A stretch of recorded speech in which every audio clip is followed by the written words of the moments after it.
in the hour before Tolliver completed his arrangements, that the full account was given. Not by Holmes, who had said what he needed to say the previous evening, and was not a man who repeated himself for the benefit of latecomers to a conclusion, but by Miss Rider herself, who spoke with the flat, careful delivery of a woman who has resolved to be precise at the last, having been insufficiently so throughout. The account confirmed Holmes's reconstruction in every material particular, and added several that he had, with characteristic restraint, refrained from speculating about aloud. The Rider family's claim to a portion of the estate distribution had been, she said, not fraudulently made at the time of the original settlement. Her grandfather had genuinely believed the accounting presented to the court was correct, but the Calloway testimony, sealed at the judge's direction, had established that the accounting contained an error of a kind sufficiently convenient to its beneficiaries that its innocent origin was at the very least doubtful. She had discovered the existence of this testimony 3 years earlier, through Rook, who had encountered a reference to it in an adjacent set of records he was cataloguing in the course of his professional work. "I did not want to destroy the document," she said, with a steadiness I found, in the circumstances, rather admirable. "I wished only to know whether what it contained was as damaging as I feared, and whether there was anything in it that might be differently interpreted in light of evidence that has come to exist since 1861. "Was there?" asked Sir Lionel from his chair by the window. She looked at him for a moment. "No," she said. "There was not." There was a silence of the particular kind that follows an honest answer to a question everyone in the room already knew the answer to.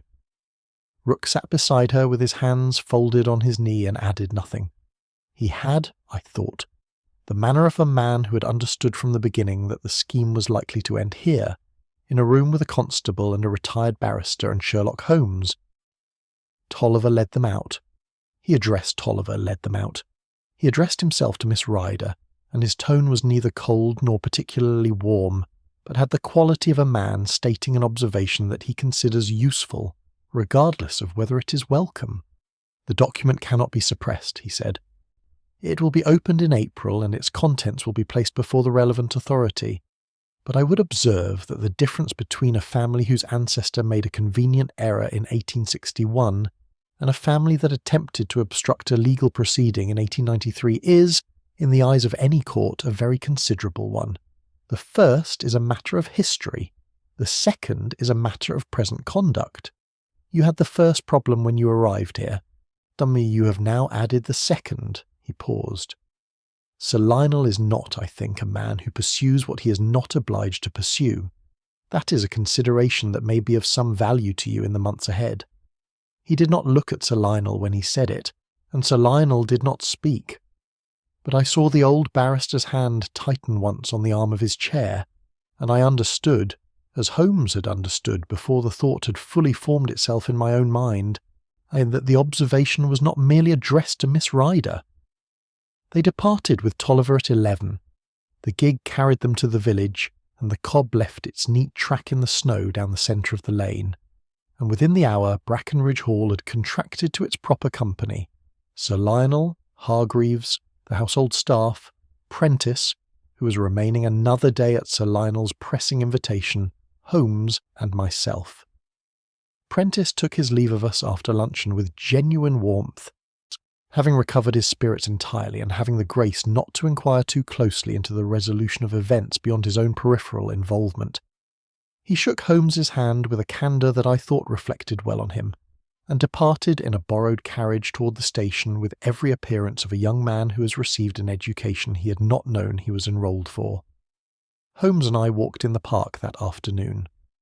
The snow bore our weight in some places and gave way in others, and we went slowly, not with any particular destination. The cedar threw its long shadow across the white ground to the east, and the sky above the hall was still that hard, vivid blue that seems in December to be lent rather than owned. "Sir Lionel knew," I said, "before any of it. He knew what the file contained, and he suspected what Miss Rider intended. And he arranged the entire gathering to draw it out under controlled conditions. He's a Chancery barrister of 30 years' practice," said Holmes. "He reads a situation, as you read a patient, Watson, by long habit, and without conscious effort. He knew the file would draw the interested parties as honey draws a particular kind of visitor. He required only a witness of sufficient attentiveness to confirm what he suspected and establish it beyond private surmise. And he chose you. He chose us. Holmes glanced at me briefly. Your steadiness in these matters is not nothing, you know. A witness who can be rattled, or who inflates what he sees, is worse than no witness at all. I accepted this, knowing it to be the nearest thing to a personal compliment that I was likely to receive in the course of a professional engagement, and did not press for more. We walked on. The afternoon was shortening already, the blue deepening toward the east, where evening was assembling its first suggestions. I thought of Miss Rider's face when she said that no, there was nothing in the document that could be differently interpreted, and I thought of the long years she had carried the apprehension of it, and the plan she had constructed, and the clean failure of that plan, and the particular quality of relief that can attend even an unwelcome certainty after an extended uncertainty. Holmes, I said after a while, do you think Sir Lionel will act upon the file when it's opened in April? Against the Riders, I mean. He was quiet for a moment, his boots crunching in the frozen crust of the snow. I think Sir Lionel is a man who has known for 30 years that a wrong was done, and who has also known for 30 years that the doing of it was not entirely deliberate, and who has spent the interval in the uncomfortable position of a man who has justice on one side of the scales and mercy on the other, and has been waiting for the contents of a sealed room to tell him which way to let it fall. He paused. I suspect the sealed room has answered him, though not quite as he expected, and I think on the whole that a man of his character will find a use for both. He said nothing further, and I did not ask him to. Above us the cedar stood in its ancient patience, and the snow on the park held the last of the December light as long as it could, until the cold came properly down and the stars appeared, hard and brilliant, over Brackenridge Hall. It was on the return journey to London the following morning that Holmes, looking out of the carriage window at the white countryside, offered what I have since considered his final word on the matter. The locked room, Watson, said he, is always a statement of intent. It says, nothing passed in or out of this place, but every lock has a history, and every seal was applied by a human hand, and the most secure chamber ever devised cannot keep out the one thing that defeats all architecture. He turned from the window. Time, he said. Given sufficient time, everything that was sealed is opened. The only question is by whom, and to what purpose, and whether the person who holds the key is equal to what they find. He picked up his monograph on Dutch paper makers, which had accompanied us faithfully through the entire affair entirely unread, and opened it at the first page with the air of a man finally settling an old account. I watched the fields go past and wrote nothing more until we reached London,